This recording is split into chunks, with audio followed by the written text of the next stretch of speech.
안녕하세요. 오늘은 뜻밖의 지연에 대비하는 그리스도의 성품이라는 글을 가지고 좀 깊이 들어가 보려고 합니다. 네, 안녕하세요. 사도 바울이 예상치 못한 지연, 이런 상황에 어떻게 대처했는지, 또 그 모습이 오늘날 우리 삶에서 어떤 의미가 있을지 살펴보는 거죠. 맞습니다. 특히 디모데전서 3장 14절, 15절 말씀이 핵심이 될 텐데요. 네, 계획대로 일이 안 풀릴 때 그래도 어떻게 신실하게 책임을 다할 수 있을까, 그런 지혜를 얻어가는 시간이 되면 좋겠습니다. 네, 그럼 바로 시작해 볼까요? 이 글은 바울이 디모데에게 쓴 편지 이야기로 시작하죠. 네, 바울은 디모데를 빨리 만나고 싶어 했어요. 근데 혹시라도 자기가 늦어질 경우 그걸 대비해서 미리 편지에 중요한 지침들을 써서 보낸 거죠. 그게 디모데전서 3장 14절, 15절 말씀이군요.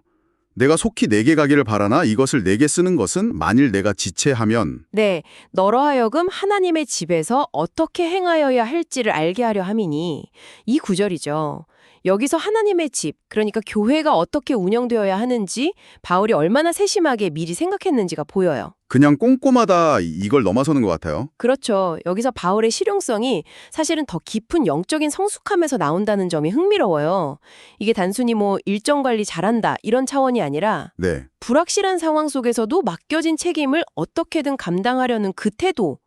뭐랄까, 유능한 선장이 날씨 좋을 때만 생각하는 게 아니라 폭풍우까지 대비하는 것과 비슷하다고 할까요? 그럼 비유 좋네요. 이런 준비성이 결국 하나님과의 관계, 그 안에서 오는 어떤 영적인 민감함에서 비롯된다고 글은 이야기하고요. 그래서 글에서는 이런 선견 지명을 가진 사람을 하나님의 사람이라고 표현하는군요. 계획이 틀어졌다고 그냥 주저앉는 게 아니라. 맞아요.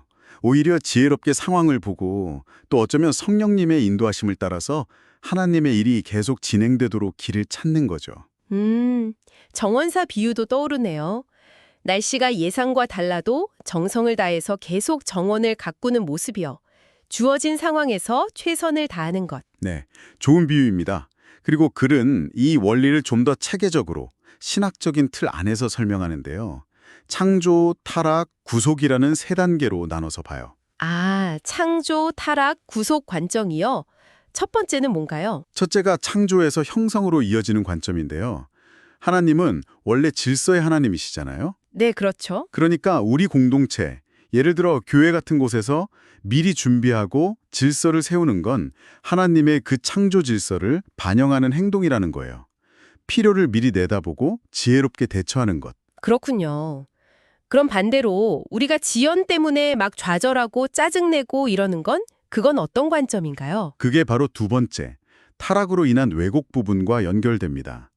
타락 이후에 우리 인간은 지연이라는 상황 앞에서 쉽게 낙심하거나 아예 손을 놓아버리거나 혹은 그 지연을 핑계 삼아서 책임을 회피하려는 경향이 있다는 거죠. 때로는 또 너무 조급하게 서두르다가 오히려 하나님의 타이밍을 놓치기도 하고요. 결국 근본적으로는 시간에 대한 하나님의 주권을 온전히 신뢰하지 못하는 모습이라고 할 수 있어요. 단순히 불편함의 문제가 아니라 그 밑에는 불신이 있을 수도 있다는 거네요. 그럼 마지막 관점은 뭐죠? 세 번째가 구속을 통한 정화입니다. 그리스도를 통해 구원받은 우리에게는 이제 지연이 더 이상 외부 환경에 그냥 휘둘리는 문제가 아니라는 거예요. 그럼 뭔가요? 오히려 그 시간을 통해서 우리의 신실함, 또 순종을 보여줄 기회가 될 수 있다는 거죠. 뭐랄까, 연단받는 기회랄까요? 마치 불순물이 걸러지는 것처럼 그 지연이라는 상황 속에서 말씀에 따라 꾸준히 행동하면서 믿음이 더 단단해지는 일종의 정화 과정으로 볼 수 있다는 겁니다. 이야, 이거 정말 관점의 전환인데요. 지연이 그냥 차질이 아니라 정화의 기회라니. 네, 맞습니다. 그래서 이 글은 우리 각자에게 한번 적용해 보라고 실제적인 질문들을 던져요. 자, 이제 이 부분이 청취자 여러분께 정말 중요하게 다가올 것 같습니다. 글이 이렇게 묻고 있어요. 한번 스스로에게 물어보시면 좋겠어요. 네, 첫째, 당신은 혹시 예상치 못한 지연이나 변수가 생겨도 맡겨진 일이 계속 진행될 수 있도록 준비가 되어 있습니까? 예를 들어 예비 계획 같은 거요. 자동차에 스페어 타이어 챙겨두는 것처럼요. 좋은 비유네요. 둘째, 당신이 속한 공동체나 책임지고 있는 영역에는 혹시 누군가가 자리를 비우거나 계획이 바뀌어도 시스템이 흔들리지 않고 돌아갈 수 있는 그런 질서가 마련되어 있나요? 뭐랄까, 지휘자가 잠시 없어도 각자 파트를 연주할 수 있는 오케스트라처럼요. 네, 그렇죠. 시스템의 중요성. 그리고 셋째, 당신은 주로 눈앞에 지금에만 집중하며 살아가나요? 아니면 선견지명을 가지고 미래, 즉 나중을 준비하는 삶을 살고 있습니까?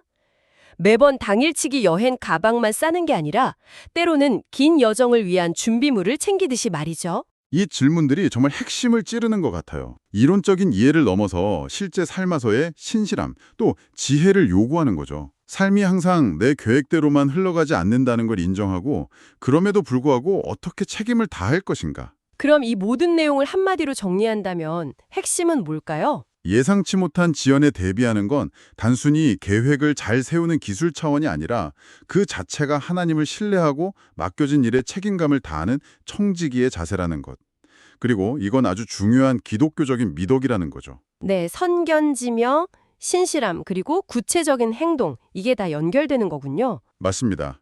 그래서 글의 마지막은 기도로 마무리되죠. 아, 맞아요. 기도가 있었죠. 네, 바울과 같은 지혜와 신실함을 구하면서 미래를 준비하고 또 예기치 못한 상황 앞에서도 흔들리지 않기를 간구하는 기도예요. 그 핵심 내용을 요약하자면 이런 거죠. 네, 말씀해 주세요. 주님, 바울처럼 미래를 내다보는 지혜와 충성된 마음으로 어떤 변화나 지연 앞에서도 흔들림 없이 준비하게 해주십시오. 지금의 작은 준비 하나하나가 결국 당신의 크신 계획을 이루는 데 쓰일 것을 믿습니다. 이런 간구입니다. 와, 정말 마음에 와닿는 기도네요. 작은 준비가 큰 계획의 밑거름이 된다는 믿음. 네, 자, 오늘 이야기의 마지막 질문을 청취자 여러분께 던지며 마무리할까 합니다. 실용적인 계획을 세우는 것, 물론 중요하죠.